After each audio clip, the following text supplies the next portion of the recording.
We are now beginning the new Islamic calendar. We are now in the month of Muharram. And this is a month that is a sacred month. In fact, our Prophet ﷺ said that the best month to fast after that of Ramadan is Shahrullah al-Muharram, the month of Allah al-Muharram. So notice, our Prophet ﷺ called Muharram the month of Allah, and no other month has been called Shahrullah other than Muharram. He literally called it Shahrullah al-Muharram, the month of Allah Muharram. And therefore, this is of the highest honors that has been given to this month, and no other month in the Islamic calendar has been given this honor. This month of Muharram is one of the 4 sacred months, and in fact many of the Sahaba said it is the most sacred of the 4 months. Obviously Ramadan is the most sacred month of the year, but Ramadan is not of the 4 sacred haram months. And Muharram, many of the scholars said, is the most sacred of all of the sacred months. When Umar ibn al-Khattab instituted the calendar 10 years or 8 years after the Prophet ﷺ passed away, they discussed which month should we begin the calendar with. And some said this and others said that, and one opinion was Ramadan, and one opinion was other months as well, until finally the most of the Sahaba, they said Muharram makes the most sense to begin the year with, because of its blessings and because it occurs right after Hajj, so it's as if it's a new beginning.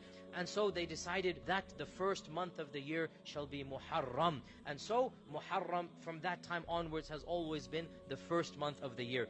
And it is a month where the Prophet ﷺ would fast regularly. And Ibn Abbas reported that I never saw the Prophet ﷺ more concerned about fasting than on the day of Ashura and in the month of Muharram.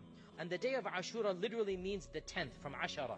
The fasting on this day was made obligatory even before Ramadan. It was made wajib in the first year after the Hijrah. And everybody had to fast the first year. Then Allah revealed Ramadan. So Ramadan became wajib, and the next year Muharram became recommended and not obligatory. So the first year of Islam, it was obligatory on all Muslims to fast on the 10th of Muharram. And then in the second year, it went down from being obligatory to being recommended and strongly encouraged. And our Prophet ﷺ said that it serves as a forgiveness for the sins of the previous year. On this day of 10th of Muharram, our Prophet ﷺ told us that Musa alayhi salam was saved, Moses was saved from Pharaoh, that Nuh alayhi salam, his ship landed on Mount Judi, that on these days many incidents happened in the past that served as a day of celebration and rejoicing.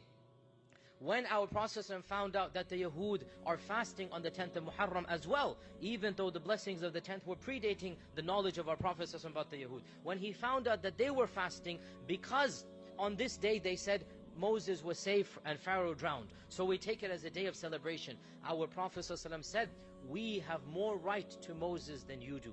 In other words, we are the true followers of Moses, and from that year onwards, he also encouraged everybody to fast on the 10th, and he also said, if I live one more year, I shall fast on the 9th and the 10th. The scholars say to make our ritual different from the ritual of other religions and nations, and therefore, ideally, it is good to fast the 9th and the 10th, even though our Prophet never did it, because he said the hadith, but he passed away the very year that he said it. So he never actually lived to the next year. But he said, if Allah allows me to live another year, I shall fast the 9th and the 10th of Muharram. So those who are able to fast the 9th and the 10th, alhamdulillah, or the 10th and the 11th, alhamdulillah, but if they cannot fast 2 days, then at least on the 10th they should definitely fast on that day. And it is a day that, inshallah, if you do it properly and sincerely, the minor sins of the previous year are forgiven. And no doubt this day also is a day in which a historical tragedy occurred, and that is the massacre of Hussein radiyallahu ta'ala anhu. That tragedy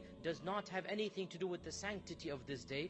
And the fact of the matter is that the death of Hussein is a historical tragedy. But the blessings of the 10th of Muharram and the fasting of the 10th of Muharram is separate to the historical tragedy that occurred coincidentally on the 10th of Muharram in a later year of the Hijrah, the massacre of Karbala. And unfortunately, people have taken this massacre to imply and to give meaning to Muharram. But Muharram was blessed and sacred before the massacre. And the massacre has nothing to do with the sanctity of the month and the fasting of the month. And Ashura was a day that was holy before Hussein was martyred on that day. And therefore we as Muslims, we take the 10th of Muharram not as a day of mourning, but as a day of worship of Allah subhanahu wa ta'ala, as a day of ibadah, as a day where we are conscious of Allah even more, and we come close to Allah through our actions of worship, through the action of fasting. And let us make sure we fast on the 10th, and if we're able to on the 9th and the 10th, or the 10th and the 11th, but at least on the 10th, and especially in this month overall. This is a month where overall our Prophet encouraged extra good deeds, extra fasting, extra charity. It is one of the sacred months. May Allah subhanahu wa ta'ala make us of those who utilize it to the best.